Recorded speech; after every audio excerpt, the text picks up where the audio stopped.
Hello everyone, कैसे हैं आप सभी। आ चुके हैं एक और नई वीडियो के साथ वापस। और आज की वीडियो हम क्लास 6 का चैप्टर नंबर 11 जिसका नाम है तांगेवाला कहानी को पढ़ेंगे, इसका एक्सप्लेनेशन करेंगे और नए नए शब्दार्थों को भी जानेंगे। अगर आप चैनल पर नए हैं तो चैनल को सब्सक्राइब कीजिए, वीडियो को लाइक और शेयर करना बिल्कुल ना भूलिए। चलिए समय को बनाते हुए कहानी को शुरू करते हैं। एक तांगेवाला जिसके अंदर देश प्रेम की भावना कूट कूट कर भरी हुई भावनाओं को किस प्रकार से एक यात्री के सम्मुख प्रस्तुत करता है, यही इसी का वर्णन इसमें किया गया है।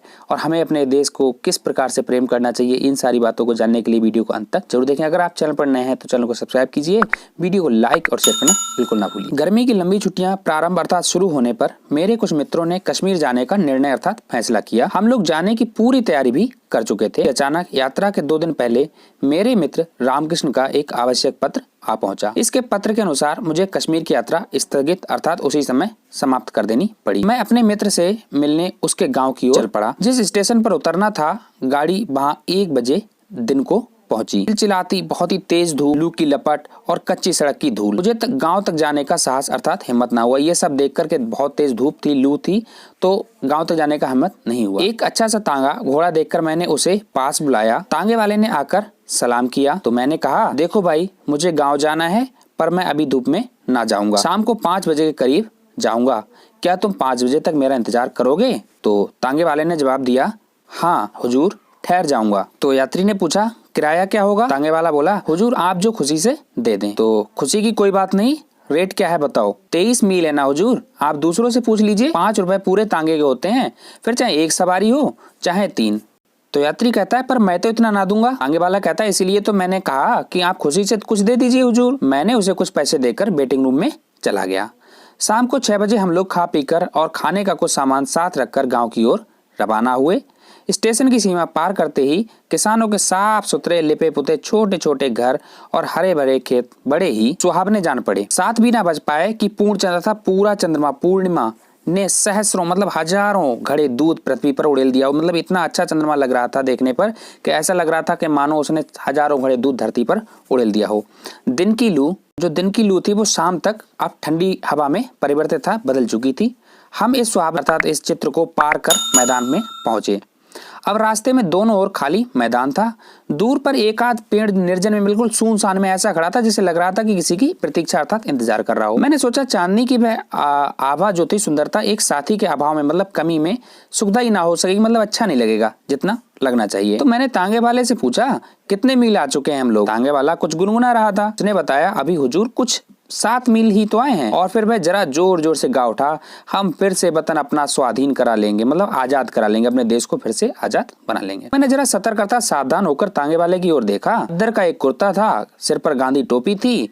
तो मैंने सोचा इसलिए तो ये स्वतंत्रता गीत गा रहा है, क्योंकि ये गांधी की टोपी और खद्दर का कुर्ता पहने हुए। तो मैंने उसे पूछा, कितने दिनों से तांगा हाँक रहे हो? ने बताया, हुजूर कोई 5 साल हो गए। किसी की नौकरी करने से तो अच्छा है, जब मर्जी हुई तो तांगा हाँक लिया, नहीं मर्जी हुई तो बैठे। किसी की ताबेदारी नहीं, अपने मन का राज है। सामने नदी थी। नदी का पुल पार करते ही तांगे वाले ने तांगा रोक दिया और बोला, हुजूर यहाँ जरा आराम कर लेते हैं। नदी का पानी बहुत साफ और मीठा है। कहते हैं कि सन 57 से 1857 के गदर के में तात्या टोपे दुश्मनों की सेना को चीरते हुए यहाँ से नदी के पार चला गया था। तात्या टोपे? मैंने मन में सोचा, क्या इसे इतिहास का भी कुछ ज्ञान है? तांगे वाला फिर बोला, तात्या टोपे नदी के पार जाना चाहता था। फिरंगियों अर्थात अंग्रेजों की सेना ने उसे चारों तरफ से घेर लिया था। फिर भी हुजूर वह इतना तेज और फुर्तीला था कि अपनी सेना समेत 4-5 बड़े बड़े फिरंगी अफसरों के सामने से निकल गया और उसका कोई भी कुछ भी ना बिगाड़ सका। मुझे तांगे वाले के मुंह से इतिहास की कहानी बड़ी ही रोचक अर्थात अच्छी लगी।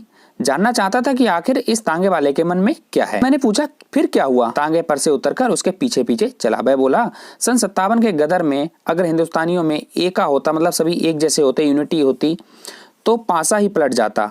पर तकदीर अर्थात किस्मत और फूट जो न कराए सो थोड़ा है। मौलवी अमजद शाह और तात्या टोपे सरीके मतलब इनकी तरह देशभक्त वीरों को तो हम ही में से धोखे देने वाले लोगों ने धोखा देकर दुश्मनों के हवाले कर दिया। खून खौल उठता है हुजूर ये बात सोचकर। मैंने पूछा, तुम पढ़े लिखे हो? वह बड़े ही उत्साह था जोश के साथ बोला, हाँ बहुत कम हुजूर, हिंदी अच्छी तरह पढ़ लिख लेता हूँ, अंग्रेजी भी थोड़ी बहुत जानता हूँ। पर हुजूर जब से 57 के गदर का इतिहास पढ़ा और फिरंगी अर्थात अंग्रेज देश में कैसे आए, कैसे फैल गए, सारे हिंदुस्तान में ये जाना, तब से हुजूर बदले की भावना से दिन रात अंदर ही अंदर जलता रहता हूँ। सरकारी नौकरी मैंने इसलिए नहीं की, मेरे पिता डिप्टी कलेक्टर के दफ्तर में चपरासी थे। मुझे वह जगह मिल रही थी।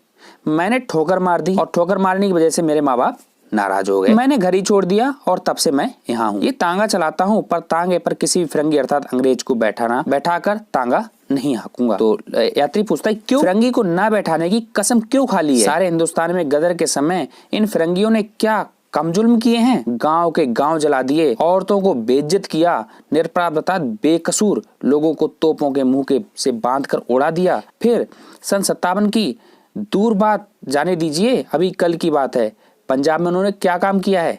जलियांवाला बाग को कौन भूल पाएगा? घाव ताजा है ना हुजूर। इन फिरंगियों को देखते ही उस घाव पर नमक पड़ जाता है। इसलिए मैंने कसम खाई है कि इस तांगे पर कभी किसी फिरंगी को नहीं बिठाऊंगा। मेरा मन इनसे बदला लेने के लिए बार बार उमड़ता है। तो तांगे वाला ये बता ही रहा था कि इतने में हम लोग नदी के किनारे पहुंच गए। मैं चट्टान पर बैठ गया। पास ही दूसरी चट्टान पर तांगे वाला खड़ा था।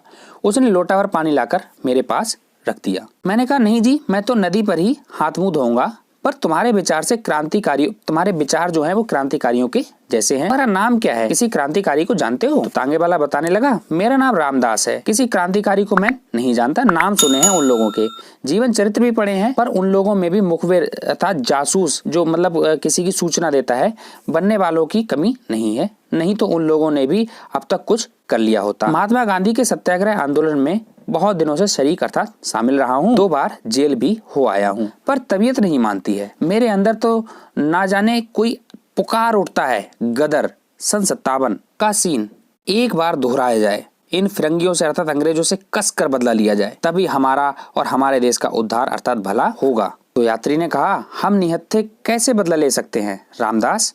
सन 57 की बात ही और थी।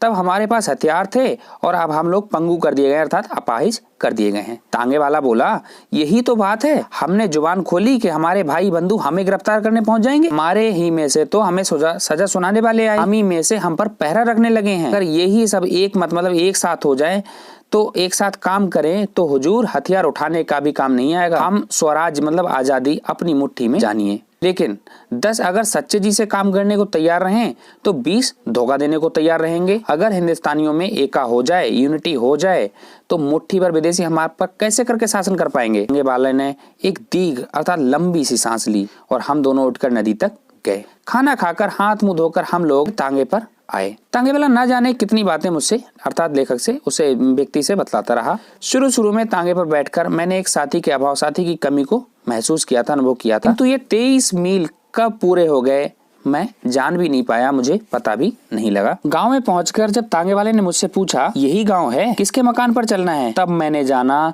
कि 23 मील की यात्रा समाप्त हो गई है। देखिए एक मामूली सा तांगे वाला जिसके अंदर देश प्रेम की भावना इतनी कूट कूट कर भरी थी, तो हम लोगों के अंदर क्यों नहीं? हमें भी अपने देश से उसी भांति प्रेम करना चाहिए, अपनी देश की रक्षा के लिए सदैव तत्पर रहना चाहिए। तो कैसी लगी आपको वीडियो हमें कमेंट में लिखकर जरूर बताएं। आज के लिए इतना ही, फिर मिलते हैं किसी वीडियो में, तब तक के लिए जय हिंद जय भारत।